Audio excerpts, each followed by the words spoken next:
Okay, so 3 o'clock on the dot. Let's get this party going, shall we? So welcome everybody. Thank you all for joining us today. My name is Carlos Edery. I'm the CEO of Luxury Cruise Connections. And with me today, we have Lynn Wilson. Lynn, I'm going to let you introduce yourself in just 1 second. Before we do that, I should let everybody know that in today's event, we're gonna see many of our existing guests. Many of you have done business with us in the past. Some of you might have not done business with us in the past, but have been getting our emails and our invitations throughout some time. And so you're all welcome, obviously, to participate in today's event. And we're also going to see some advisors and Luxury Cruise Connections team members. Denise, for example, there she is waving. Denise is our marketing manager, and she's going to be helping me co-host and manage the a little bit of the logistics of the event here in the office with me. But you're also going to see a lot of people with a dash Luxury Cruise Connections next to their name. That's because they're Luxury Cruise Connections team members that are here with us today, not only just participating and as they attend this fireside chat, but also to help us answer any questions. If you guys come up with questions throughout the event, maybe we got to take some of those questions offline, or maybe you're interested in learning more about something, then they're here so that you can see them, interact with them, and of course, then handle side conversations if need be. Lynn, so I'm going to let you introduce yourself, then we'll do some housekeeping items, and then we'll get started, shall we? All right. Thank you so much for having me. My name is Lynn Wilson. I am actually originally from Norway. I grew up right along the Trondheimsfjord in Norway, and I actually grew up watching the Hurtigruten ships pass my house. So that is how I got my start with Hurtigruten, was with the cheeky Sarah Palin line. I could see the ships from my house. And Carlos, I did also say I'm the only one that can pronounce the name, so I will take my paycheck. And then more recently, I did launch out as a third-party travel advisor. So I was managing director for a travel agency, and I'm just now back, but I eat, sleep, and breathe all things Hurtigruten.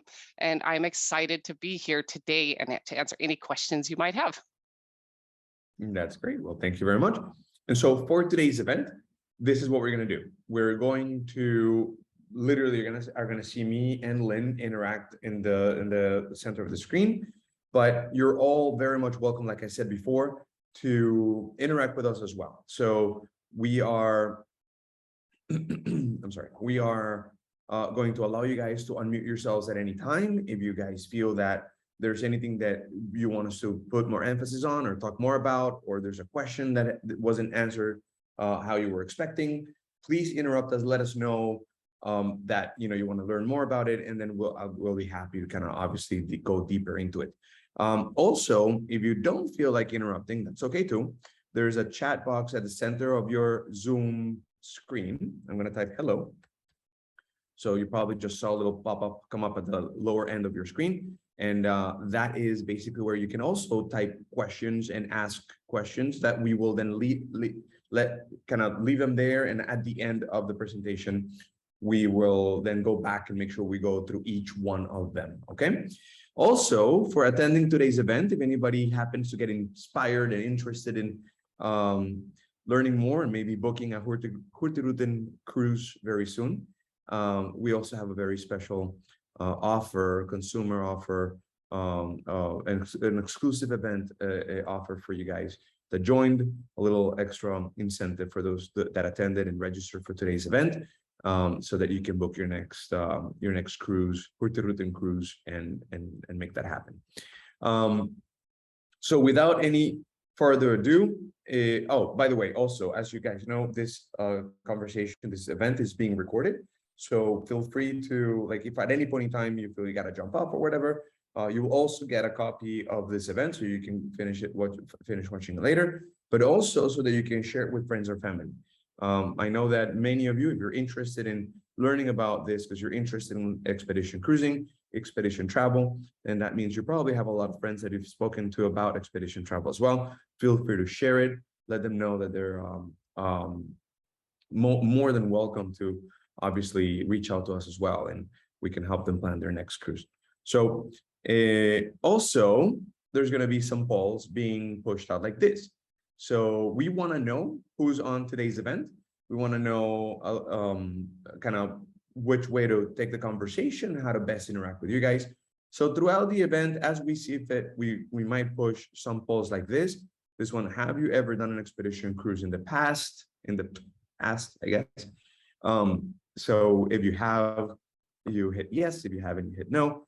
And we'll share some of these answers with you guys as well as we see them fit, as we see fit. So far, I see 21 of you responded, with 29% of you having done an expedition cruise before. Interesting. And then 73% have not, but I'm sure are looking forward to one. So, Lynn, how are you? I'm doing very well. How are you? I'm doing fantastic. I'm very happy to have you with us today. Extremely excited about sharing with our guests and also our team members here at Luxury Cruise Connections information about this amazing expedition-focused cruise line. I am, I have some images that we're gonna share and some visuals that we're gonna share, but like we said, we're gonna keep this very light and very conversational. So as we get started, if you don't mind, can you share with us a little bit about Hurtigruten's brand and the history of the brand and where the cruise line comes from? Well, we mentioned, we joke often that we sometimes are referred to as Hurtigruten here in the States, but that's not to say that we are new. In fact, we have actually been in business since 1893. We were founded by Captain Richard With, who commandeered the DS Vesterålen between the ports of Trondheim and Hammerfest. So if you have been to Norway, you have likely seen how many fjords we have. It's what we're known for. So we have fjords and bays and archipelagos and islands. It's not easy to get from one coastal town to the other. So we found that carrying mail, that route via ship, was the fastest route. We are very literal people in Norway, so we named ourselves Hurtigruten. Hurti stands for fast, Ruten stands for route. My maiden name is Uslan. I lived on the Uslan Road. We are extremely literal people. So essentially, we are the fastest route, and we have since become an absolute lifeline to the Norwegian coast, where we are a cruise, but we also carry cargo behind the scenes. We carry cars. We're a ferry from port to port, and we take Norwegians from port to port as well. We had our first expedition to the Svalbard archipelago, which is about 800 miles from the North Pole, more polar bears than people, but we were there in 1896. And we have since branched out to having over 150 itineraries that spans 5 continents, and we have been in the Antarctic region now as well for over 20 years. Wow. Sorry, say that one more time. 1890 what? 1893, we were founded. So we are coming up on our 130th anniversary next year. Wow. Now, that's when the company was founded. And how long have you been doing, I guess, guest expedition cruising for? Well, since 1896 to Svalbard. Okay. And Antarctica commercially, from a commercial sense, we've been doing Antarctica for about 20 years, but we have been doing the Norwegian coastline with guests for well over 100 years. And we also go to Alaska, Galapagos. We have a variety of destinations that we have now expanded to, but we're extremely well established in Europe. Everybody knows who we are over there. That was going to be my next question. So I remember, so I've been in this industry for a long time now, and I remember many years ago, I never heard about the Hurtigruten brand, but maybe about 6 or 7 years ago, I think we had the first visit from one of your reps in our office. Maybe, did I get that right? Is that when you guys decided to start kind of targeting the American market, or you've been Tell me. Yes. Well, we've been in the US, I think, since early 2000s, but how well we did the US. We definitely, as I was one of the first hires actually in 2016, and I stumbled on Hurtigruten and LinkedIn. I'm like, why are they here? What are they doing? So as a child, I actually wasn't really, I knew that we were a lifeline, but I wasn't aware of the cruise aspect of things. So that's actually how I also came to realize that we had branched into the US. But we have had US offices since the early 2000s, and we're finally gaining traction. I would say we're probably most known for Norway, though. That's, you know, the coastal mail route. We're decently known for that. But we're definitely also making our mark in the expedition fleet in the US as well now. Well, interesting. And you know, as you're saying, you're very well known for Norway, but obviously, you're definitely making a dent in the market, in the Antarctica market. In fact, I know we're gonna talk about this a little bit more further in the conversation, but very unique itineraries in Antarctica. One of which, in fact, was the reason why one of our latest bookings one of the latest bookings that we did with you guys for one of our guests was precisely literally this week, because of how special that itinerary was and nobody else had. So, and I know we're going to talk a little bit more about that later, so I'm not going to spend too much time there yet. But let's get into the subject of expedition cruising then, and tell me why expedition cruising? Like, what's so special about it? All right. So expedition cruising, first and foremost, if you are an avid cruiser, so there's 70+% that have not been on an expedition, I think the first things first, you have to keep an open mind. So generally, expedition cruising, you know, I think with a broad stroke, just think of it as purpose-built vessels taking you to these remote destinations. Again, I'm going back to Svalbard. That is an archipelago with 2 towns, and there are more polar bears than people. There's no human infrastructure. So when you are on an expedition, you are experiencing nature on her own terms. So that requires an open mind and a degree of flexibility. So with any expedition cruising, regardless of the player that you go with, if you go to Antarctica, for example, we might leave a block of 5 days where these are potential sites where we can be, but Mother Nature controls the game. We don't have piers. You're not walking off the ship. You are getting ashore via the means of a zodiac. And these are such remote, uninhabited places. So that's rule number one. Essentially, when you're thinking about expedition cruising, you should always just expect the unexpected and embrace it. You are, in essence, following in the footsteps of the great explorers.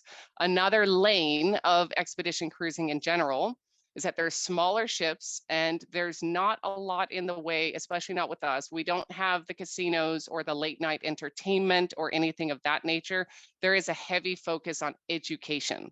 So we think that that is entertainment. We call it edutainment. We are entertaining your minds, and we have a robust expedition team on board that will hold a robust lecture program. So take out the concerts, take out the casino, insert lecture programs. And it's really a means to get you to some of these remote destinations. If you're going to Antarctica as well, so if you just use Antarctica, an expedition is arguably boots on the ground, right? You want to set your boots ashore so you can say, I've ticked off that 7th continent. You cannot do that with a vessel that takes more than 500 passengers. You have to be 500 or lower to even be able to set foot in some of these places. And we go places. Expedition is also going into the nooks and crannies where the big ships cannot go. So we fit into these narrow fjords, and we can go to these hidden gems off the beaten path. Okay, and so I know that you kind of talked a little bit about it, but that was a good overview of why expedition cruising in general. Now let's talk about Hurtigruten in particularly. What's so special about you guys?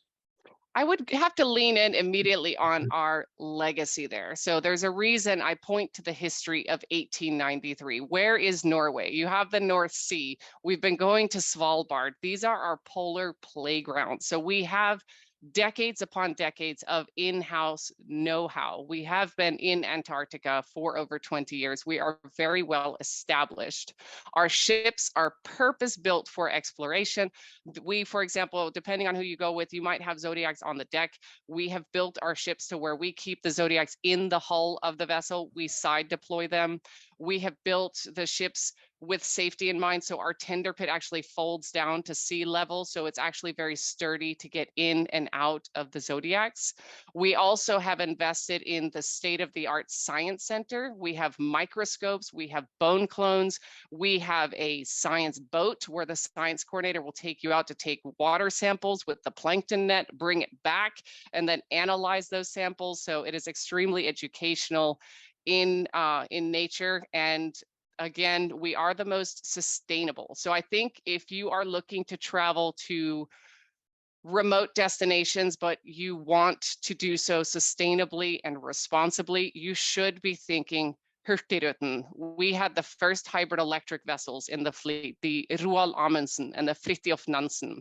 We were the first major travel company to ban all single-use plastics fleet-wide, and that even extends to vendors. We request that they use less packaging material when they get their goods to us.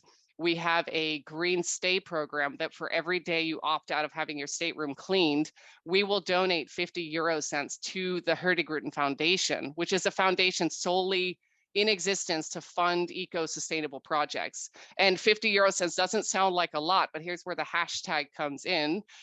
Essentially, it's small changes can have a big impact. So month over month, we typically raise between $10,000 and $20,000 for the Hurtigruten Foundation simply by not having our staterooms cleaned. We use less water, we use less chemicals. So everything, all of our operational decisions, they take root in sustainability. We also conduct beach cleanups wherever we go. A lot of an unintended consequence of these places where you travel is that they're uninhabited, but a lot of waste will wash ashore with the currents. So this is myself back in the Aleutian Islands chain just a couple months ago. And we went to Chuganadak Island. It's a volcanic region, beautiful black sandy beaches, computer monitor on the beach, boots, nets, ropes. So we just immediately all got to work, and collectively we collected about 300 kilos of waste. So there's a lot of players you can go with for expedition, but we definitely pride ourselves of being the most sustainable. We love, this is where environmental ambassadors are born. We are creating change agents with every single itinerary, and people feel good about traveling with us because we do ultimately respect the places where we go. And this slide, for example, this also ties into sustainability and also the topic of expedition cruising. So if you are traveling with us, you are not disturbing the wildlife. We are keeping at least a 5-meter distance from the wildlife. We have firm flags where we set up where you can and cannot walk. We're not going to disturb the penguin highways. So that is part of the sustainability efforts to make sure that their populations stay sustainable as well, right? So I think it just really factors into everything that we do. And that's why I would choose us. Okay, pretty good reason. I think so. No, for sure. I mean, like you said, there are plenty of cruise lines that are, yes, sir, promoting expedition, and I'm not going to say that none of them are into sustainability and respecting nature and wildlife. I mean, many of them also do, but I can obviously see a very dedicated approach to to sustainability with you guys. And so, okay, let's talk about the expedition itself. Then what, on a typical Hurtigruten expedition, what's included? Okay, so when you are getting your quote, port charges, taxes, and fees, that is included in your fare right off the bat. Beer and wine is included with lunch and dinner, as is soda. The entire lecture program onboard activities, that is all included. So if you're in Antarctica, there are no third-party vendors. So there's not going to be much in the way of optional excursions with another party because there's nobody there. It's just you and the penguins. So all of your landings via Zodiac, that's included. We also offer a second activity called ice cruising. This is where we get you off the boat to just cruise around, get closer to the icebergs, see the different blues, see the age of the ice. Also, We don't approach whales, but that's not to say that whales don't approach us. They're very curious little creatures in the Antarctic region as well. So all of that is included, but in areas such as Southeast Alaska, where we do have third-party vendors, we do include one activity per day. Gratuities are also not expected. So when you book, that's your price, and you can reasonably get through the entire expedition without incurring any additional charges. And you're not going to get that letter asking for gratuities because that is included in the rate. What is not included? International airfare is not included.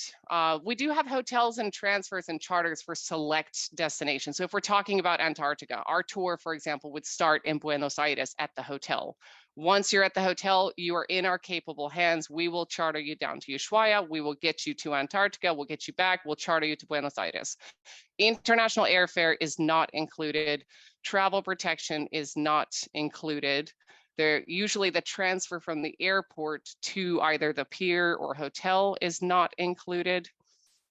And laundry. If you're a suite, if you book a suite, you will have laundry included. If not, then laundry would be an additional charge. So the currency on board is euros, so I'd probably set aside 50 euros for laundry. Okay, what about your boots, your jacket, any other expedition equipment? Thank you. Yes, boots, muck boots are provided for all landings. We have sizes 4 through 15.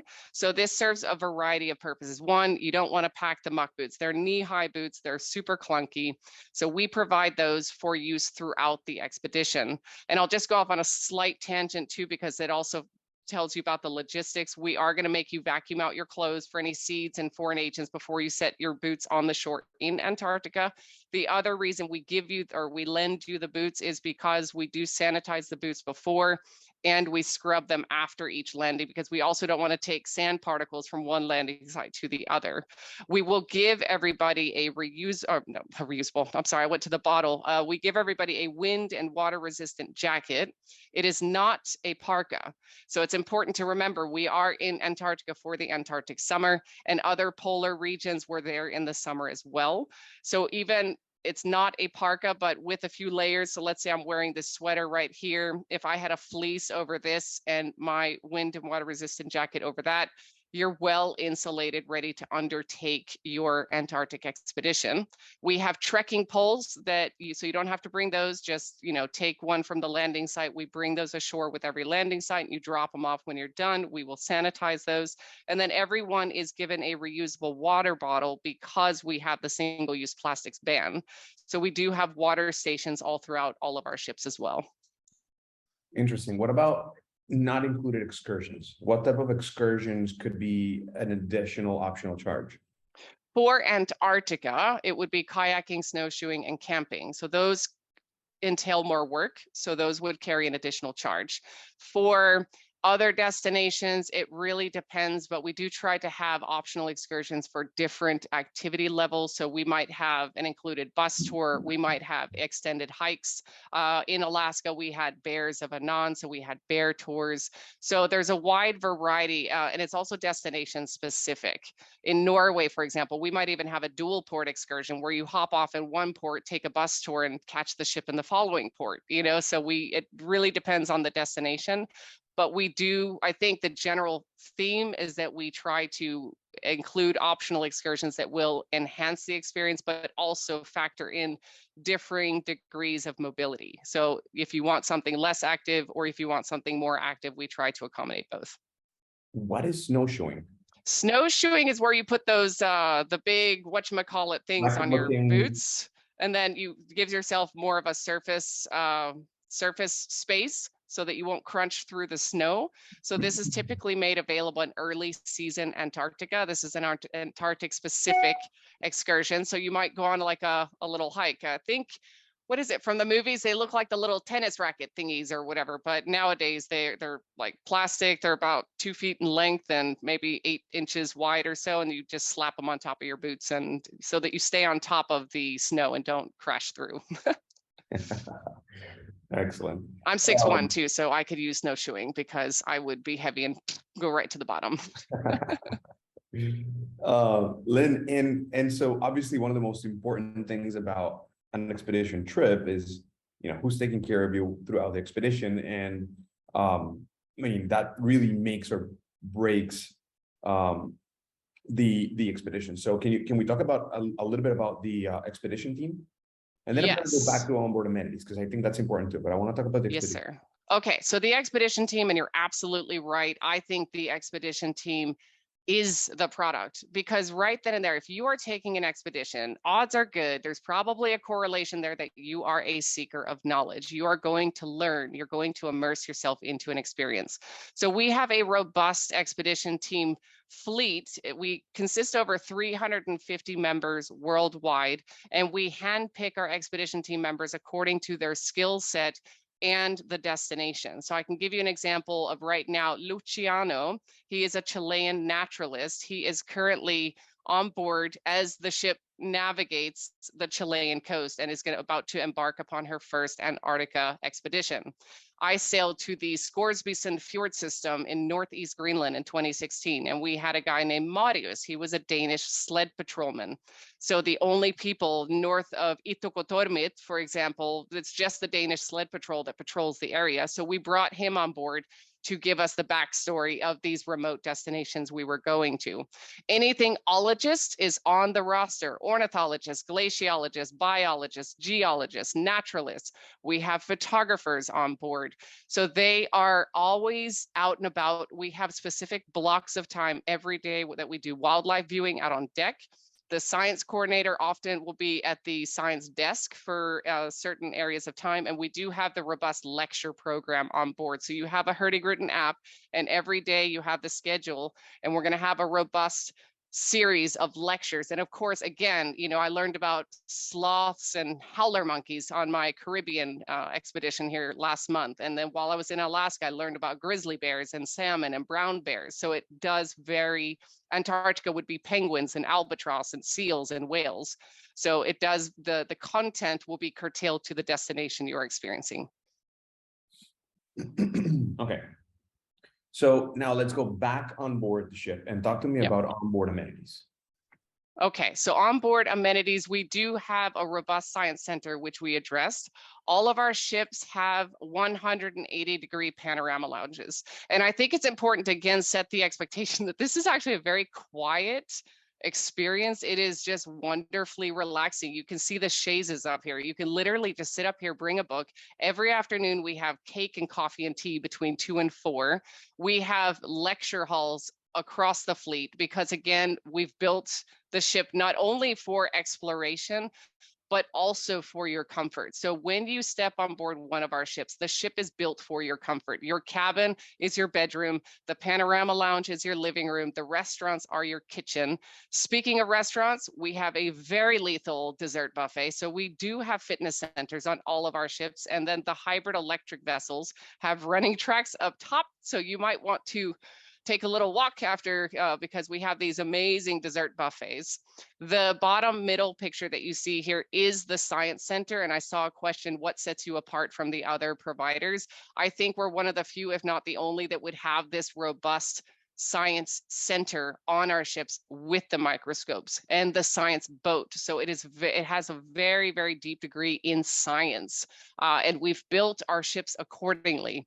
And of course, we have saunas and the jacuzzis. If you have taken, a landing in Antarctica or perhaps in the Aleutian Islands chain, or maybe you're on a Norway expedition in winter chasing the Northern Lights, taking the Northern Lights from the jacuzzi. So the ships are super comfortable, very well appointed, but I just want to reiterate that it is a very quiet, it's not like a kind of experience. It's just very relaxed in nature. There's also it's a premium experience, premium ship, but there is no dress code. So you can wear whatever you want.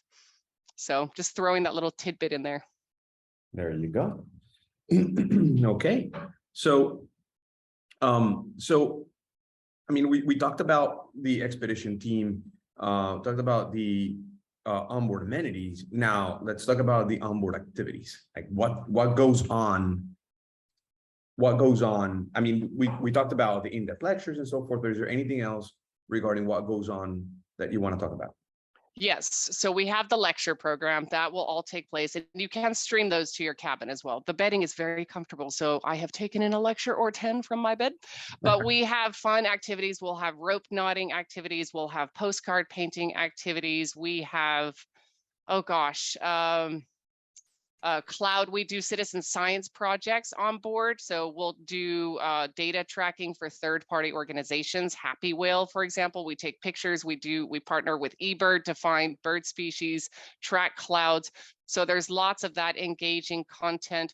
We have had trivia nights. I don't know that I would guarantee that for every expedition, but we do have gatherings with the kayaking groups on board. And sometimes the crew band will come out and play, which I thought was fantastic. And we always have a photographer on board, and they will always have a lecture pertaining to photography tips, not just for the avid photographer with the big, all the heavy duty camera equipment, but also for iPhones, if you're like myself and you have iPhone footage. So we had lectures on that.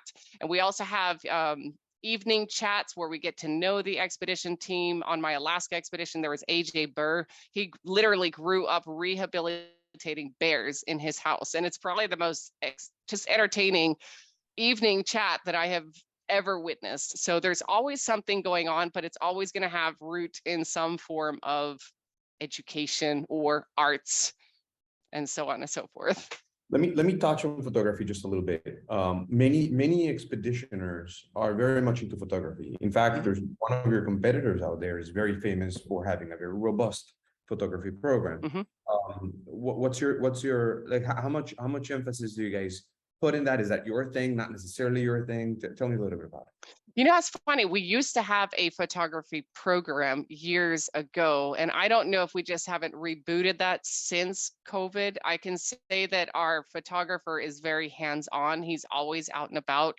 So we do the standard lecture. We don't have a dedicated program currently surrounding photography, meaning that right now we don't have the separate Zodiac that will take you out for photography of wildlife, but that's not to say it won't come back. So I will chase that down. That's a great point. We used to have it, but I have not seen content on that here recently. Okay. And so let's talk about citizen science. Let me pull up that screen because I think that one's a good visual. Talk to us about this. Okay. So this is where you connect with your inner researcher. For example, again, the glaring example here would be Happy Whale. The whales will come to the Antarctic region for the Antarctic summer in droves to harvest the krill. So they are very abundant. And the pigment, the coloration, the shape of a whale fluke is a unique identifying factor. So again, right before they come up for air, right before they do their deep dive, they're going to show you their fluke. We're all going to go nuts and take tons of pictures. If you get a good photo, upload that to Happy Whale, and that will help that organization track the migratory patterns of that whale. If the whale is not in the database yet, you can name the whale and then track the progress from there. Another organization we just partnered with in Alaska was eBird. So this tiny remote island called St. Matthew, it's in the middle of the Bering Sea. So it was bridged the gap between Nome, Sea Day, St. Matthew, and then we got to the Aleutian Islands chain. But there was the McKay's bunting, and the ornithologist was just going nuts over, we have to get a photo of McKay's bunting, which we did.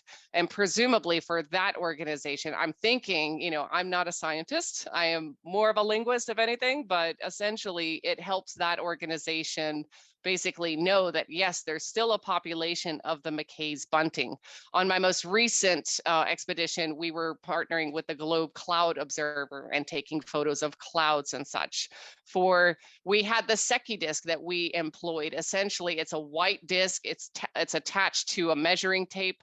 And essentially, we drop the disc in the water until we can't see it anymore. And then we gauge the distance, and that will help them track the productivity of plankton, which is, an important factor in our overall biosphere. So that's a little bit about citizen science, but we do, and you could also think it's expensive to go to Antarctica. St. Matthew Island is so remote. So it's great that we partner with these organizations, and sometimes we'll even bring scientists with us, but we help them track the data. So overall aid them in their research efforts. Amazing. We already talked about the gear, but is there anything else we want to mention on the gear? Yes. So I would recommend that you pack rain pants. So rain pants are not included. And then again, we don't. So in terms of what you need to pack, that's one of the most commonly asked questions. So just bring layers. I'm team carry-on. I hate to check luggage myself, and I have made it through my Antarctica expedition and my 18-day Alaska expedition in carry-on only. But bring your long johns, of course, or in my case, I brought my yoga pants. So I use those as my long johns with the rain pants over, but also just layers. So just have a few base layers, maybe a wool sweater or a fleece jacket, and then you get the jacket on top. So that's always great for packing lists. Again, if you're a photographer, bring your waterproof bags. And the reason I say this, because just the logistics of getting you from the ship to shore, that there might be some sea spray, right? So just make sure that you pack comfortably. I would not overpack, because remember, there are laundry facilities on board. And I mean it when I say there's no dress code. You're going to find, for the Drake Passage, if you're thinking about Antarctica, those 2 sea days, just throw them out, because you're not going to be changing left, right, and center. And so don't overpack, if that would be my advice, and just dress comfortably and practically. So you definitely will be walking around the ship in just your casual clothing. Oh, sunscreen, sunglasses, 2 pairs of gloves, 2 hats, 2 scarves, because if you get off the ship twice a day, you might have, half of your gear might already be wet. Our bathroom floors are heated, so we just throw stuff on the bathroom floors when we're done, and it will basically dry everything in the course of a few hours. Okay, and let's talk about the landings and ice science cruising. Okay, so landings, there are different types of landings. What we are looking at right here is what we call a wet landing, and a calm one at that. And this is also just to do a call out to the flexibility. So if, for example, there's more than 0.8 meters swell, the expedition team members have to, when the boat comes ashore, they steady it, right? And then they help you out of the Zodiac. So if there's too much swell, then we're on to plan B, because those Zodiacs will crash into the expedition team members. So safety is always going to be first. But with an expedition, and I believe your team has a video, a link of what is a landing, which I encourage to share, because it's great to get an overview of how we do landings. But this is what we call a wet landing. Sometimes there's a dock. If you're in a remote town in Iceland or Greenland, then we're, again, very literal people. It is a dry landing, because you're not getting wet at all. You're stepping from the Zodiac onto the dock. In this case, you could step from the Zodiac into a few inches of water. Sometimes we don't have a beach or a dock, and we will quite literally build you a staircase into the ice. This is particularly true for Antarctica early season. So there's literally an ice staircase that we will build. Go ahead and set the landing site up for you, and then you will conduct your landing. That is the one activity. So it's different varying types of landings. That's where you have your boots on the ground. The second activity is ice or scenic cruising. So this to the right is scenic cruising.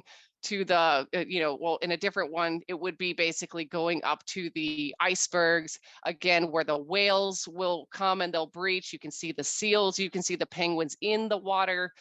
We had a really great scenic cruising in Alaska. We went to Katmai National Park, and we went into Geographic Harbor, and we were probably within 40 to 50 yards of about 20 brown bears. So we were just cruising around this just majestic landscape, and we had these bears, and we had the bear cubs, and it was just so special. But this is, again, another way, you don't always have to have your boots on the ground to have these majestic experiences. Some of this comes from scenic cruising as well, where you would not, go. Of course, in Katmai, it's bear county, so we're not going to do a landing there, because we're not the apex predator. So therefore, we're going to stay in our comfy little Zodiacs, and we're going to watch them from a safe distance.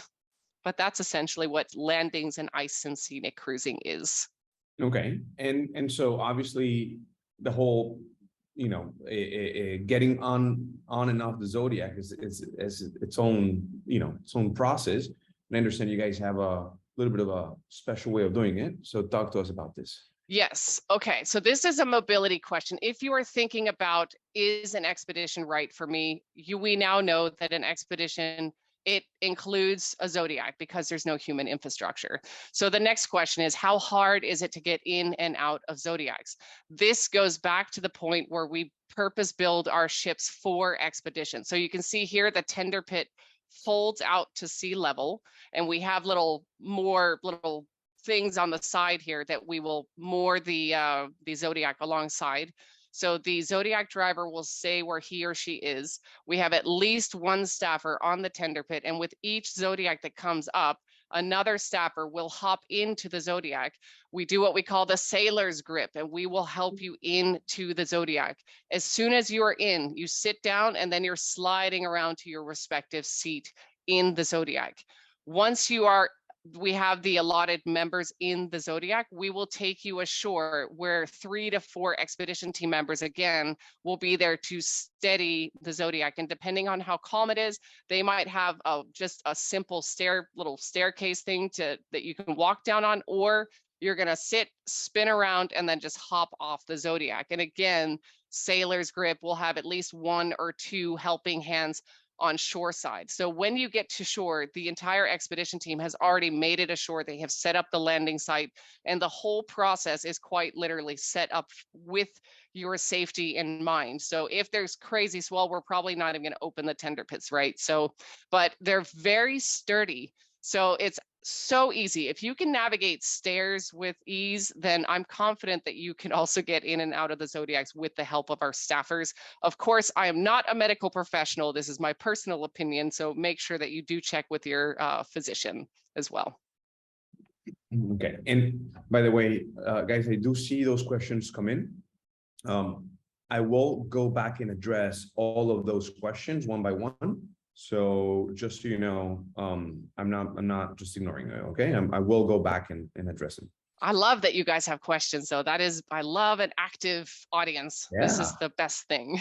Yeah, and then at the end we'll open up the mics too for anybody to also just share. I'm gonna want to hear from Donna that has been on board your ships before, so I'm gonna want to hear from her too later. Yep. Anyway, so now let's talk about your ships. Let's talk about the fleet. You have some new cruises, some new ships. You have some older vessels. Yep. Tell us what's going on with the fleet. Tell us what we should be excited about. Okay. So the 3 to your left, I call these the summer chasers because they are wherever summer is. The 2 to the left, those are our hybrid electric vessels. They will take, in non-Antarctic regions, they will take up to 530 passengers, but we do cap them at 500 in Antarctica. That said, I don't know that we ever get to the 500 mark, but essentially then they'll all run their respective itineraries in the Antarctic region.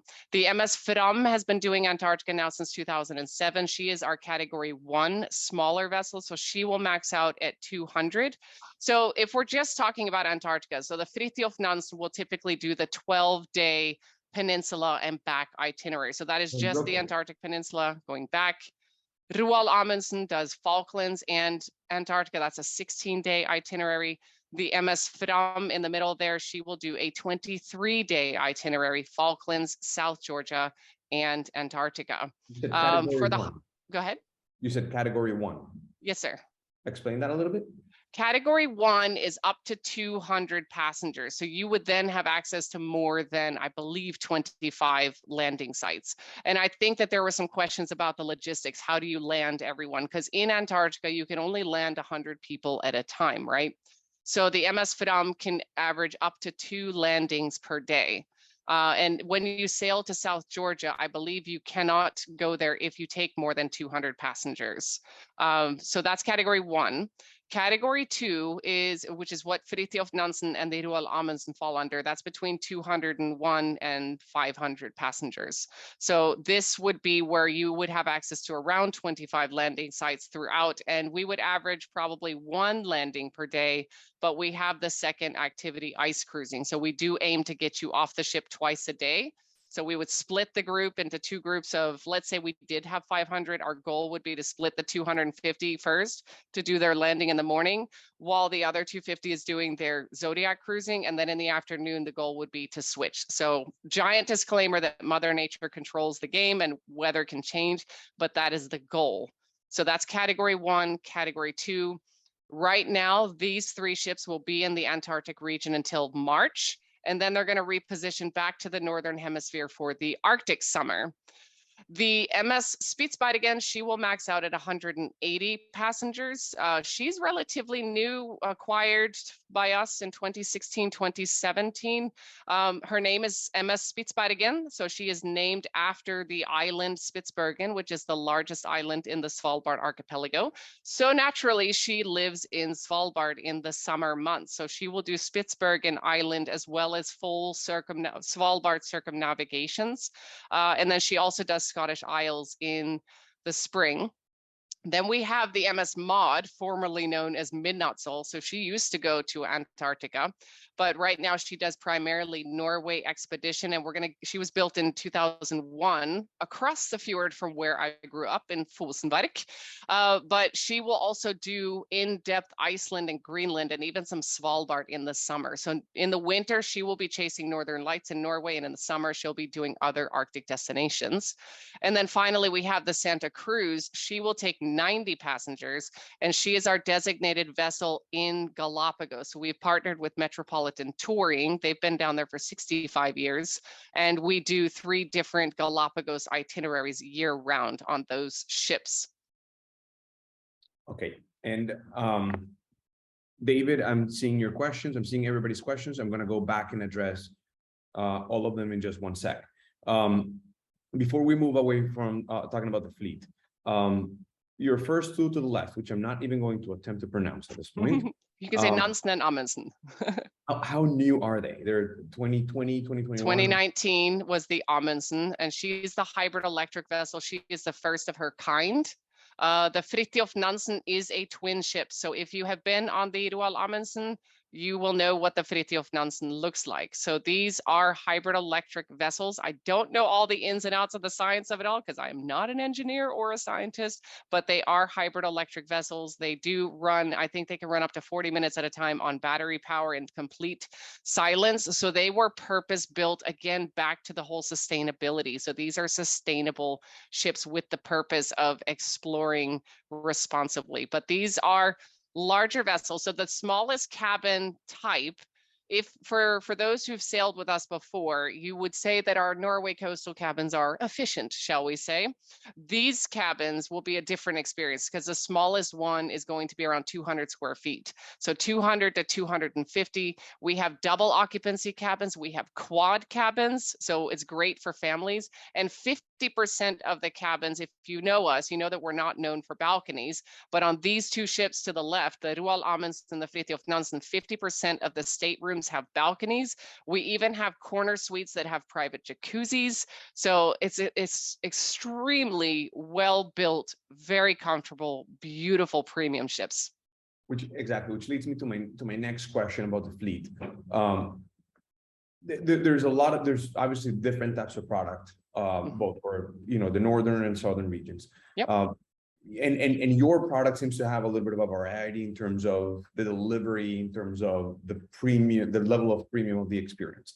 So your 2 newest ships, which again, I'm not going to attempt to pronounce, seem to be a little bit of a higher end, I guess, look and feel, or higher end experience. Is that correct? Is that true both for the hardware as well as service on board, or the crew to guest ratio or something? Or just, can you speak a little bit about on that? Because these are very good looking ships, and so how do they look inside compared to the others? Or is it meant to be a higher end experience? Yes, so I would feel comfortable positioning these as premium. The difference between, the Fram, she was built what, way back in 2007. The Spitsbergen, we acquired her in 2016, but she was already in the fleet. We didn't build her. I know the MS Mod was built in 2001, so that kind of predates this heating niche of expedition travel, right? So they weren't, and they were, the Mod and the Spitsbergen were actually, they were part of the Norwegian fleet, which was part of the ferry, right? So they were not purpose built at the time for the science center. So with that in mind, yes, the Fridtjof Nansen and the Roald Amundsen, that is our vision with the topic of expedition at hand. So just the way the space has been broken up, we have 3 restaurants with different themes. So the whole ship was built with expedition in mind. The other vessels also have the ice class ratings and everything too, but I wouldn't necessarily say they were built for Antarctica, for example, but it does have more of a premium feel. But the MS Fram has had a makeover. The Spitsbergen has a very sleek Scandinavian design. The Mod has not yet been retrofitted, so she might be in the near future, but those cabins would range, 110 square feet, and the bedding will tend to be fixed separate. So if you're talking of the notion of what is the word I'm looking for? The aesthetic of it all, I would say that the Nansen and the Amundsen will probably feel premium, because I have sailed, I've been on the Mod, I've sailed on the Fram, and I've also sailed on the Amundsen. So it does feel a little bit more premium. But again, when you're talking about the quality of the experience, the expedition team and such, all of the ologists are there fleet wide. So we try to maintain a consistent onboard experience. So it would be more aesthetic, I would say aesthetically different and pleasing. And the Fram, for example, the tender pit can accommodate 1 Zodiac, but the hybrid electrics, the tender pit can accommodate 2 Zodiacs at a time. The Mod actually has 2 separate tender pits, so they kind of have their own charm. But the Santa Cruz 2 was also fully refurbished last year. So, but I would say in terms of aesthetic and the cabin sizes and overall comfort, I would probably lean to the Nansen and the Amundsen, especially with regard to balconies. Okay, interesting. Interesting. And now, okay, so and now let's do a quick recap on your destinations and the destinations to explore. Yep. So 150 plus itineraries that span 5 continents. And this is a good depiction kind of how we chase the summer. And for example, we do the Americas, but we only do that as we reposition to Antarctica. We're in Alaska between May and August. And if you've done Alaska before, that's awesome. But have you done Alaska and the Aleutian Islands? Hands down, the best experience I've ever had on an expedition ship. Svalbard, we have Spitsbergen. So you see that big island, right? That's the biggest one in the Svalbard archipelago. That's Spitsbergen. So we have Spitsbergen circumnavigations and full Svalbard circumnavigations. In the summer, we will do Iceland circumnavigations, and then we'll use Reykjavik as a drop-off or a jump-off point for Greenland. If you're really looking for a bucket list item, essentially, you would want to do the full Northwest Passage from Nome to Halifax. And if you're tuned in today and you are a world cruiser or you like grand expeditions, you can also do back to back. We do have a 93-day pole to pole that will give you that grand expedition or the world cruise experience, but with the expedition the expedition essence of it all. So right now, the Roald Amundsen is just concluding a 93-day expedition. She started in Vancouver on August 8th and went to Nome, then did Nome to Halifax, Halifax to Boston, Boston to Miami, Miami to Cologne, Cologne to Valparaiso, Valparaiso down to Antarctica, and they will end in Ushuaia. So there's something for everyone, but again, we just have to take it back to the basics. Are you a seeker of knowledge? Are you an environmental ambassador? Are you a foodie? And do you appreciate just an immersive, quiet experience? Then, we could be a match. So. Okay, great. And so now let's talk about the promotions. I know I saw some questions out there about solo traveler offers and stuff like that. So can we touch on this real quick? Oh my goodness, yes, solo. Okay, so first thing, in a past life, I was dubbed the solo traveler queen because it is positively against my religion to penalize anybody for daring to sail alone. So I'll start with that one. Every month on the 1st, we launch a myriad of single solo traveler offers. What do I mean by that? We waive the single supplement, and it is combinable with our other offers. So you might see sometimes if there's flights, hotels, and transfers in the package, there might be a slight difference of a couple $100. However, usually if you have a couple 5,000 and 5,000, so their cabin is 10,000, their solo friend can come in with the same cabin for 5,000. So every month you just check it, and if you see something you like, reach out to Luxury Cruise Connections book, because you will get the dedicated solo cabin. We have a Wander on the Wild Side promotion that we've just extended through November. And essentially this is where you can save up to $3,500. There's too many itineraries to count. There's about 90 or so. The Alaska itinerary that I was talking about with the Aleutian Islands and Southeast Alaska, it is currently buy one, get one half off. Galapagos, buy one, get one half off. And if you book with Luxury Cruise Connections, you would receive I should rephrase this, an additional 90 euros per person shipboard credit. So that means that each one of you would have 180 euros shipboard credit. And let's go back to the inclusions: beer, wine, lectures, landings, activities, no gratuities. And I did see the comment on gratuities. We will address that. But essentially, that should take care of your tab on board. So I hope that you have found this to be helpful and that we will see you on our ships. I cannot recommend them enough. It is really, truly a great experience. Amazing. Excellent. Thank you so much. And so now let's go back to some of these questions, because I promised I was not gonna where do I see the chat window? Here it is. Thank you. Okay, so I promised I was gonna go through every single one of the questions. Some of these have already been addressed, so forgive me if I kind of skip a little too quickly through one, but if I do, and you want to, get more info on it, just stop me at any point in time, okay? Yep. So we talked about David. So you were asking what differentiates Hurtigruten from other expedition cruise operators. We talked about that. We talked a little bit on the how do you cater to photographers? I know you have a follow-up question on that later, so I'm going to get to it in a minute. Given the limited numbers of people that any ship can take ashore at a time, how long are the shore excursions each day? Kind of talked about it, but we can recap on it. Yes, I would say it depends on conditions, and plans we make Mother Nature can break, but we do on average try to offload folks. So when you get to your landing site, we're continuously rotating through people. So it would be like one boat group will be called. So they'll come ashore at like 9, and then they can stay until 10:30. So about 90 minutes. And so that we try to keep it to 90 minutes. And then the second activity should also be around 90 minutes. So again, giant disclaimer, if the weather changes, we may not be able to offer that, but that's what we hope to do. So we do aim to get folks off in Antarctica, if we can get folks off twice a day, but if you go with the category 2 vessels, you should expect boots on the ground once a day. Okay, so I'm gonna do something for a sec. David, if you're with us, can you unmute yourself for a second? Yeah, I'm here. There you are. Okay, let me then spotlight you real quick. How you doing, David? I'm doing fine. Love your backdrop. He's a photographer. That he probably took that picture. I did. There you go.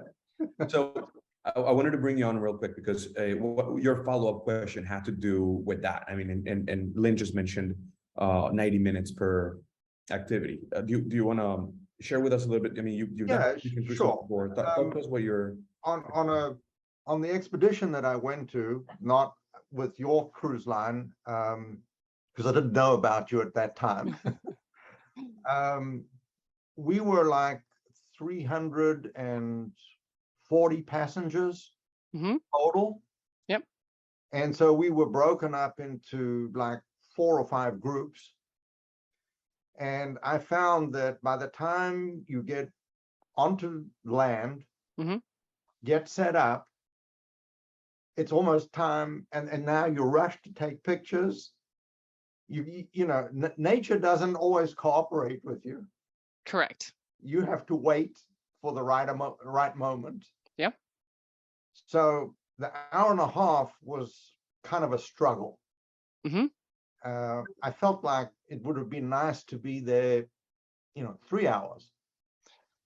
So my question is, if you went on the Fram, Yep. does that expand the amount of time that you're allowed on shore, or are you still kind of limited to 1.5 hours?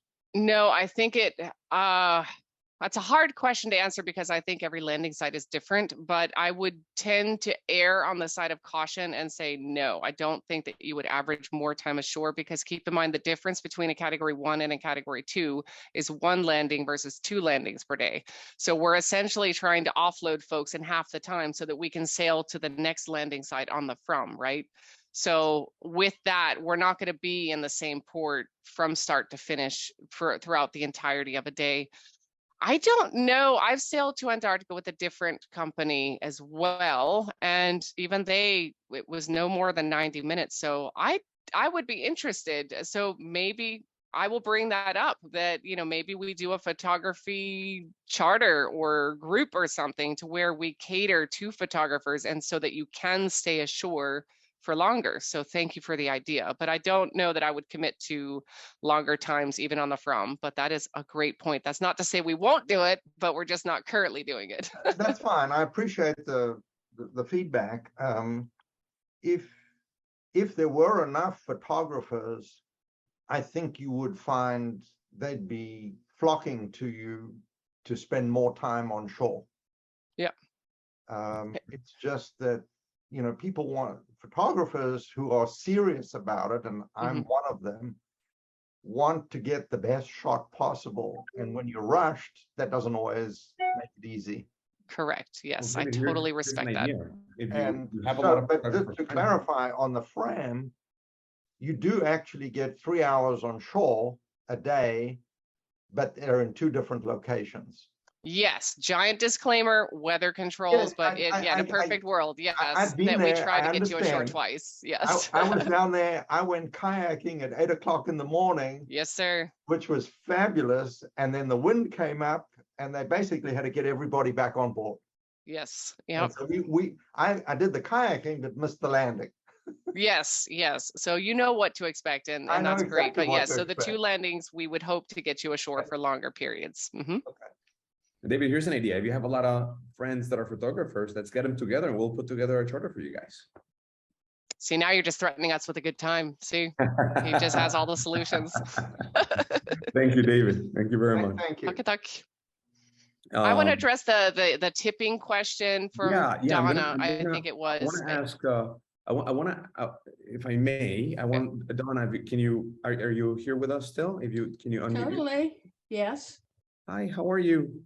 Okie doke. Can you hear me? Yes, ma'am. Oh, Yeah. okay. Perfect. Howdy. Howdy. I'm from Texas, so howdy. I live in North Carolina. There it It's all is. good. You can say howdy too. Yes, ma'am. I sure can. So Carlos, what did you want me to make some comments? Or? Yeah, you were asking about. You said you had taken 3 Hurtigruten cruises in the past. So first of all, love to hear your feedback. How much fun did you had with them? I didn't want to say what's up on my own accent, so I was going to let you have it. I was going to let you do it. Okay. I think it's a wonderful concept. The expeditions are fabulous. The scientists on board generally do an excellent job. The talks are good. They'll go out on deck with you and point out birds and help you find whales and so forth, and that's wonderful. I'm doing the Christmas vacation up the Norwegian coast expedition, and I'm taking my grandson. Love that. Yes. Yes. Isn't that great? He's missing Christmas at home, but he may be getting Northern Lights, and he's definitely getting a chance to work with all of the scientists, which I think he's really looking forward to. Yes. So in general, I think it's a real positive situation. I would also say the gratuities, that is actually a newer thing. I know what you're talking about. Gratuities were not included until I think it was 2019-ish. And it was included under the expeditions umbrella. So if you are doing Norway expeditions, presumably on the mod or the auto, which one are you going on? Okay. Yeah. So essentially, yeah, so it should be included there as well. I will double check though, but yeah, it should. Please, because I did Antarctica and Greenland like just this year. Oh, Okay. lovely. Yeah. And the box was there. So you To might check Antarctica? on that. I will Mhm. chase it down. It was not there on mine. I can guarantee that. And we were actually waiting in Alaska. We're like, I wonder if we'll get that gratuities slip. So I've done 2 expeditions myself, but I will address that because that is not expected. So thank you for bringing that up. Well, that's good to know. It would be good to sort of put that in italics somewhere. Yes, ma'am. Because I think it should be under the inclusions. Gratuities not expected, but I will chase that down on my end. That's something that travelers always kind of fret about. Of course, yeah. You want to know your all-in price before you even get there. Absolutely, because you have to budget for it. So totally understand. Donna, your last expedition cruise was to where? What was the destination? You said Greenland? Greenland. Was it Were you on the Nansen or the From?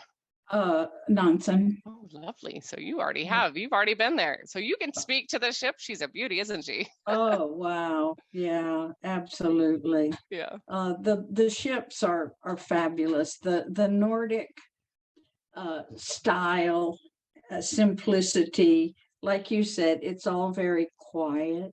Yes. And peaceful. I really think is a plus. Well, I keep going back. I will tell you real quickly though, this next week or so, my trip to the Canaries was canceled. Oh, do you know about that? Yes. Yeah. Yeah. So that was because of COVID. I believe that some of the ports were closed. Right. So that's not too good. No. But anyway, yeah. Well, so with that said, Donna, I'm not sure if all of those expedition cruises you've had an opportunity to have us help you take care of them, but if we have or we haven't, I want to make sure you know that we're here for you, and if there's anything that we can do to help you replan that trip or any of the others, we're here for you. Okay. Okay. I get your emails all the time. I'll get back in touch with you. Thank you. Thank you, Donna. Thank you so much for your feedback. I really appreciate it. Yeah, we'll also, I'll make sure that I'm gonna have somebody assigned to you, and somebody will kind of send you a quick hello so that you know who to connect with. Okay. Okay. Perfect. Thank you. Excellent. Thank you, Donna. And Cynthia was asking us, is it better to start in Bergen than to go to the North Sea sailing on or Drake Passage, which from my readings can be choppy and not a smooth sailing?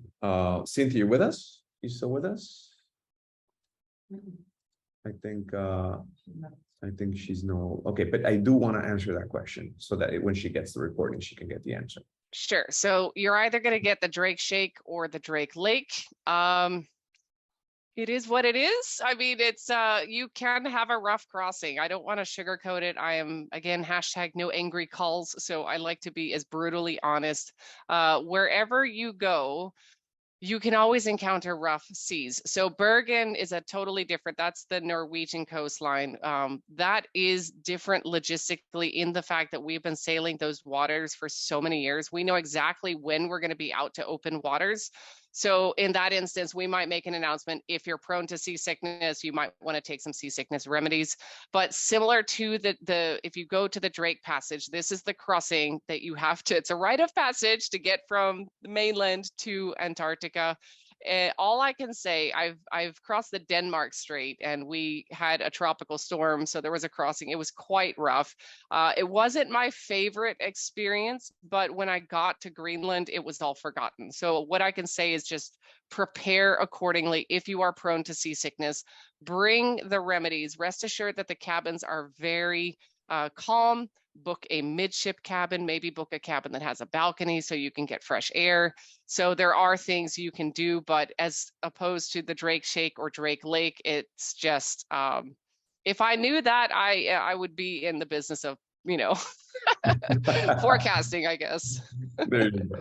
Yeah. There you go. And I have Raymond. Raymond made a couple of comments. I would love to bring Raymond on. Unmute yourself if you can, Raymond Pramuka. There you go. I can't spotlight you because your camera's not on, but you're unmuted. So I'd love to hear from you. You've done expedition before. Can you tell us about it? And then you had a question about South Georgia. So yeah, so I'd asked about South Georgia, but I did see the map and you showed the Fram going up there. We did actually see the Fram in South Georgia. We were on a different cruise line, but we did see the Fram sitting in one of the bays, unloading their people and bringing them back. So anybody who wants, doing South Georgia is just incredible. Yep. 700,000 plus king penguin colony is just, I won't say life-changing, but it's really incredible. It's life-changing. And my wife was sitting, she couldn't walk to the penguin colony. And instead of walking to the penguin colony, 5 king penguins came over and spent a half hour with her, not 3 or 4 feet away, keeping her company while I was gone overlooking at 700,000 penguins. So South Georgia is really quite incredible. And on our cruise, the ABs and the expedition staff did a great job getting everybody on and off. There were quite a few people that had some mobility issues. They still got on and off the Zodiacs, except in the worst cases. And it just was a great experience. And for those who are worried about the Drake Passage, scope patches and candied ginger kept my wife from being upset. So yes. Really, just really to address the penguin thing though, like we cannot approach penguins within 5 meters, but you're absolutely right. If you have a seat and the penguins approach you, you just kind of have to sit there and let them threaten you with a good time and just sit still until they leave you. So, you know, at that point, you can't really move in any direction without actually approaching them. So I also sat down in the peninsula region, and then the gentoos would just come like, wah, wah, wah. But they don't smell the best, so be prepared. They smell very interesting. So yeah. not as bad as people say. Yeah. I like that Hurtigruten is cleans your boots for you after each cleaning the boots was not fun. Yep. No, we have the scrubbers. So you push a button, you like it's a contraption you step into, and then you push the button and then it'll just start spinning. I have the video, which I'll make sure again that all of the Luxury Cruise Connection agents will have. And there's a part there that shows the boot cleaning function as well. And we'll share the video. When we send the recap of this event, we'll send those videos together in that email so that you can all see them. If you go, make sure you have waterproof pants. Yes, sir. You have waterproof gloves. Not just rain, not water resistant, not ski pants or anything like that. Waterproof pants and waterproof gloves, because you may regret it if you don't. A good point. That's a good point. And so you're able, you get to see king penguins, but one of the most recent bookings that we made with Hurtigruten was one that was particularly appealing to our client because how deep into Antarctica you go. Not many cruise lines go that deep. Do you know what I'm referring to, or? That we have a few Antarctic Circle crossing expeditions that we will offer in January and February. There's 3 iterations of them. These are going to be 18 days in length, and that's simply for logistical purposes. We don't want to, it takes time to get beneath the Antarctic Circle. It's a big bucket list destination. You know, if people want to go to Antarctica, they're wanting to cross the circle just like they want to cross the Arctic Circle. Yep. So it's 18 days. It does not have Falklands or South Georgia, but it is peninsula focused. We try to get all the way down to Marguerite Bay, but 18 days really affords us the time to take our time, explore. You never know when you're going to have orcas training a baby orca to hunt seals. We're going to stop the ship and we're going to watch that for hours. So we allocate a lot of time for just exploration, but that is a really awesome itinerary. And then if you have not been to Antarctica, Oops, I think Lynn froze because on that's essentially the height of the Antarctic summer. And we need the ice to recede sufficiently to where we can sail that far south. But yes, we're very excited about these itineraries. Oh, that's great. And I'm gonna before we talk more about that, Raymond, I'm curious. Somebody like you that has such an amazing time in Antarctica, do you want to go back, or would you want to do a different type of destination at this point? Well, at this point, really want to do Eastern Greenland, Iceland, and I want to see dust and armored bears in Svalbard. Step into my office, shall you? Yes, no. So we're very well established in Svalbard. There's about 3,500 polar bears in the Svalbard archipelago. For your sake, for polar bears, and also for photography purposes, polar bears are they're protected in the Svalbard archipelago, extremely protected. So if you see a polar bear on a landing site, that landing site is canceled. They do love the taste of humans, I would say. I don't know that for sure, but we are not the apex predator in Svalbard. But just logistically, so you have the west coast of Svalbard is affected by the Gulf Stream, so there's less sea ice. So if you're looking for polar bears, it would be my recommendation to do a circumnavigation, get to the east side where there is more sea ice, which is a breeding ground for seals, and that is their num num num num num dinner. So that's where they go to hunt their food. There you go, Raymond. I'm gonna also have somebody from our team reach out to you and make sure that we connect and we can help you put that together. You know, since we're talking about the Arctic Circle or Arctic itineraries, that's something also interesting to point out. There's very few cruise lines that actually sail or have Northern Lights dedicated itineraries, because the best season to see the Northern Lights is actually during the Arctic winter. Correct, right? Because they happen year round, but you need two ingredients. You need darkness and a clear sky. So you're not going to get that in summer because we have the midnight sun. So usually mid-September, it's on through March.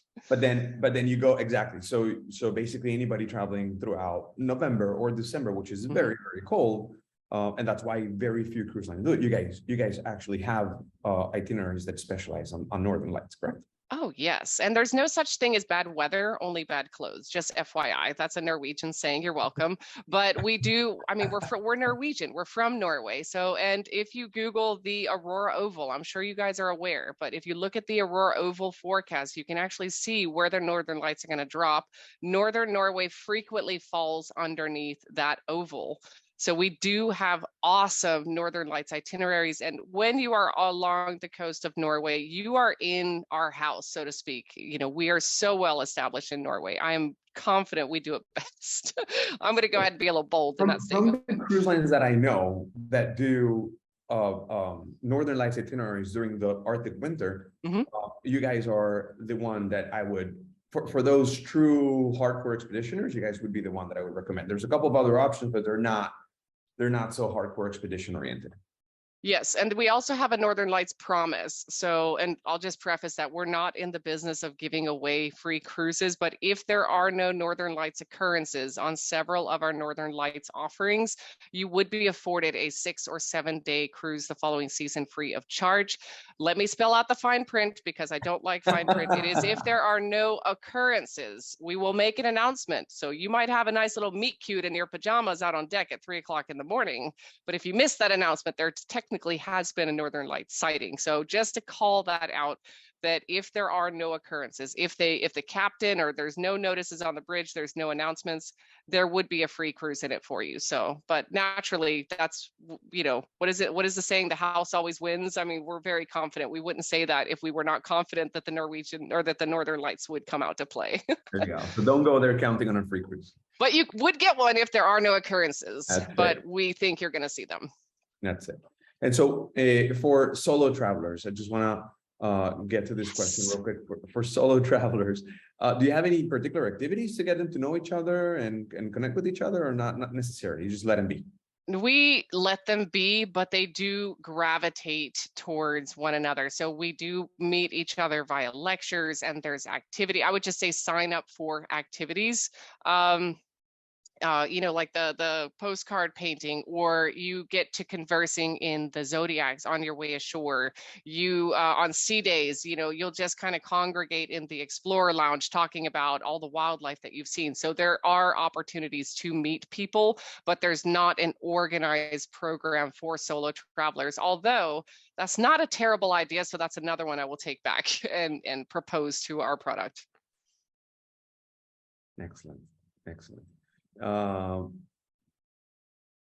More would be great, 5 or 6 days. Okay, Raymond, most likely you will get to see those northern lights, so no free cruise for you. No, just kidding.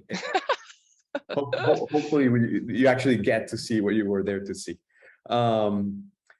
Okay, and I think we've addressed basically, hold on, huh? You addressed the questions that I sent. Oh, okay, I'm so sorry. I see category 1, category 2. How do you find it on the site? I don't know that we have it on the site, but I will ask if we can get it on the site. But category 1, again, is up to 200 passengers. Category 2 is 201 to 500. Okay, there you go. And this has nothing to do with polar class. This is to do with size of ship. Correct. Okay, so I have a couple of questions that I got via email prior to the event from Mel Shields. She was asking about the single supplement. How easy is it for seniors, and are there any medical restrictions? So we kind of addressed the single supplement, but you can touch on it again. Yep. So we waive every month, and I'll read the fine print here. I'm just a very blunt person, but essentially the goal is to sell based on double occupancy, but we don't have our heads in the sand. We are understanding of a sales cycle. So when we get to within, let's say 6 to 8 months, and we still have a surplus on select expeditions, we always have single supplement waivers. So you will essentially come in half off. So that, all I can say to that is make sure that you reach out to your Luxury Cruise Connections agent, give them a destination, give them a budget.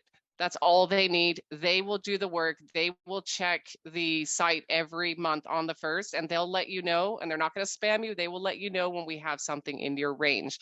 So that's the waiver question. General mobility. Again, we have a video which we will share of what a landing looks like. So that really kind of goes to your own fitness levels. But to answer that question for Antarctica, I have seen folks well into their 80s, even 90s participate. So it really depends on your own comfort level. Are you generally fit to travel?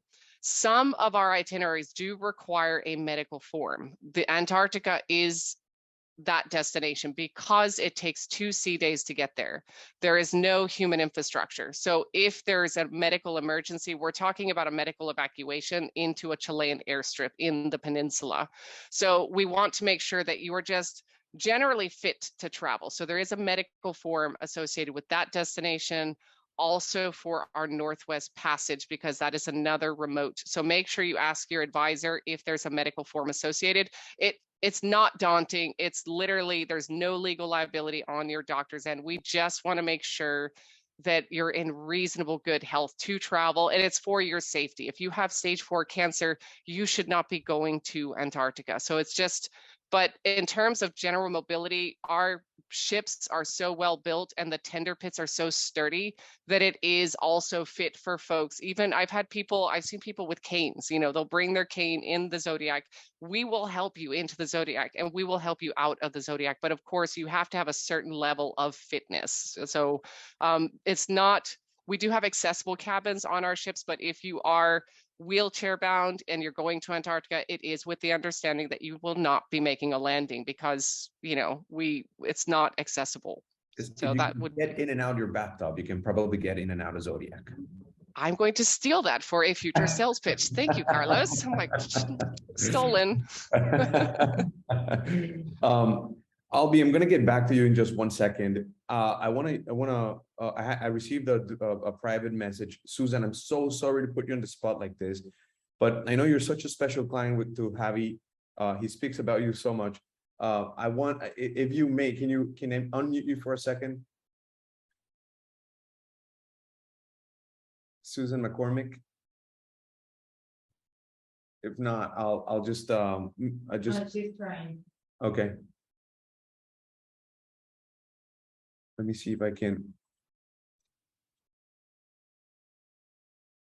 go for it. There you go. Yeah. Maybe. There you go. Susan? You're muted, but we can't hear you. No, something must be wrong with the mic.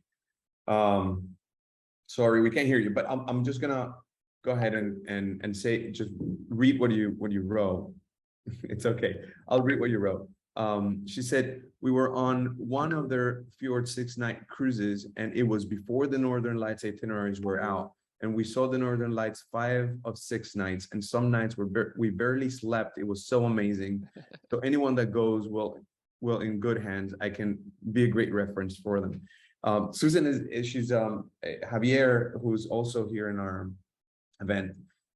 She has worked with Javier for a long time, and I know I'm hoping I hope we're taking good care of you. I think we are. Thank you for the comment, and like always, we're here for you. Thank you so much for participating. I'll be and I'm gonna go back to David Beaver in a second. Albie was asking an important question. Travel insurance, is it required for Antarctica and the Arctic? That is a great question. So, and we have always kind of had the disclaimer, we don't sell it through Hurtigruten, but where there is a medical form required, it is indeed mandatory. We don't have a specific coverage amount currently, but I think there could be some requirements for Argentina. So it's also important to check the destination where you're going. So Argentina, Chile, they would have, I think Galapagos has a travel protection mandate and such. But let me just speak to the topic of travel protection in general. Given the last couple of years we've had, I would never go anywhere without purchasing travel protection. It's just, especially Antarctica. I have never had a client have to be medevaced out of Antarctica, but this is definitely one of those better safe than sorry scenarios. Norway, you're always close to hospitals and such. I still recommend travel protection, but I don't think it's mandatory along the Norwegian coast, but anywhere that would have the medical form, it would be required. And I think it's also required in Alaska.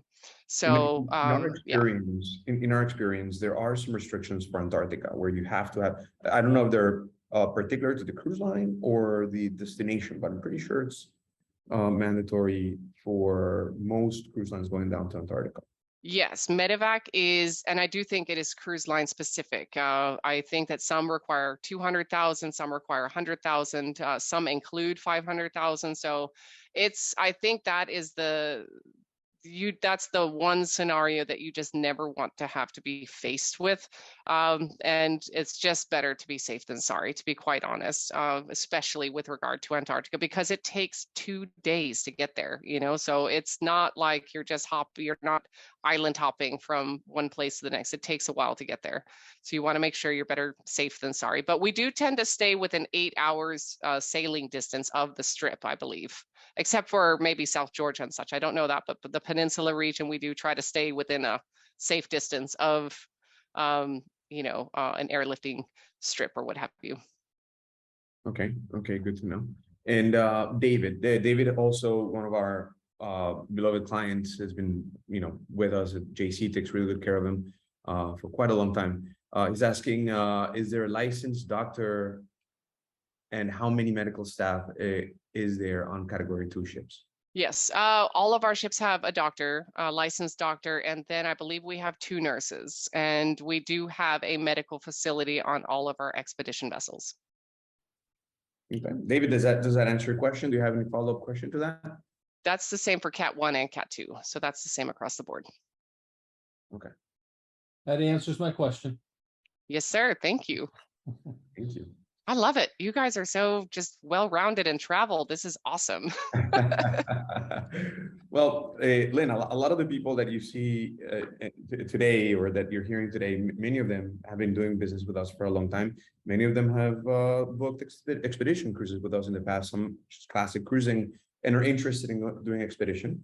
Some of the people that have done that are here today might be getting emails from me for a long time and have never really had an opportunity to try us before. So I'm going to use that for just 1 second and kind of 2-second pitch for those that have not done business with us in the past. You should know that we focus on making people happy. We focus on, but we have, within our team, we have incredibly well-rounded experts, both for expedition and classic cruising.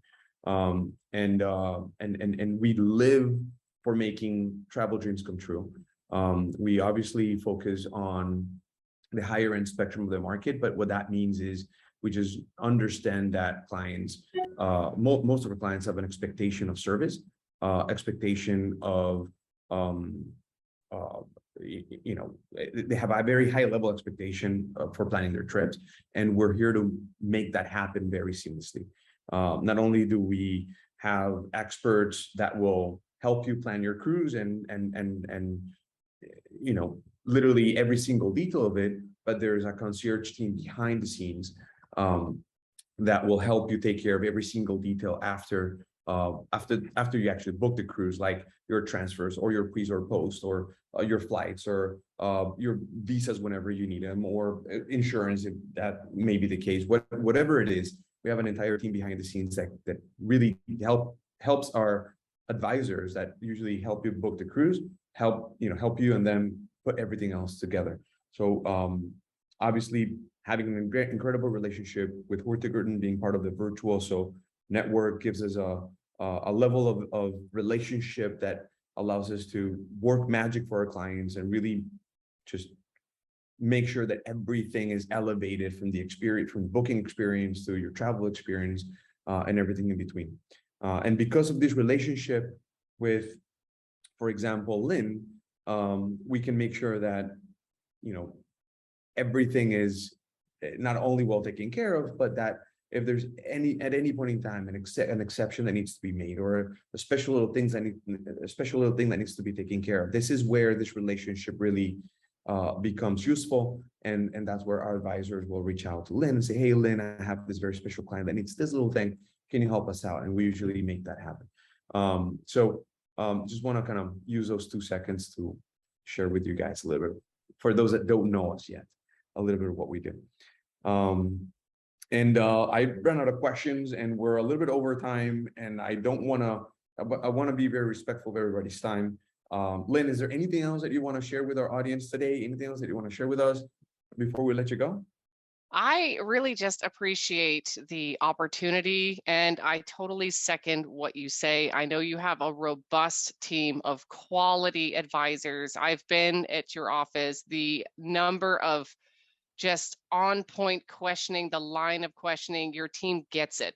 And it's important to go with the team that understands the notion, the essence of expedition cruising. You are in great hands with any of the Luxury Cruise Connections advisors, and they do have that preferred relationship.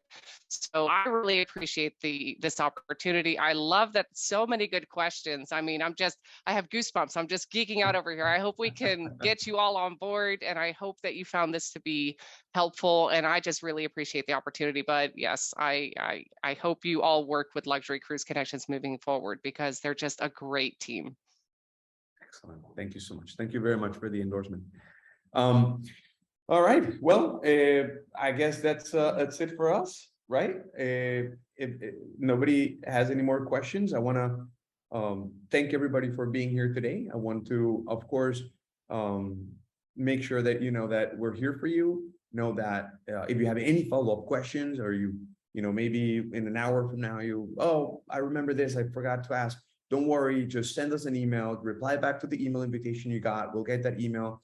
We have direct access to Lynn, and she can obviously answer whatever we don't know. We can rely on her to help us answer for you. So look, if there's anything that we can do for you, I know you might have done business somewhere else before. If you have a question, even if you didn't book it through us, but you have a question, you need help, we're here for you. We want to help you. We stand true to our values, and we're really here to make travel dreams come true. So even if we weren't there at the beginning, but you want, you have some questions you want answers for, let us know. We'll be happy to help. We truly do this because we're passionate about what we do. and we want to help. Okay, so I want to thank everybody for being here today. You know, we'll do more of this soon, hopefully, and Reach out if they have any questions. yeah, please let us know if you have any more questions. We're here for you. Thank you all for being here, and have a great rest of the evening. Tusen hjertelig takk. Ha en kjempefin dag da, vet du. That's the Norwegian greeting for goodbye. Thank you so much, Lynn. Thanks, Appreciate guys. it very much. Take care. Bye. All right, guys. Bye-bye, everybody. Thank you for joining us.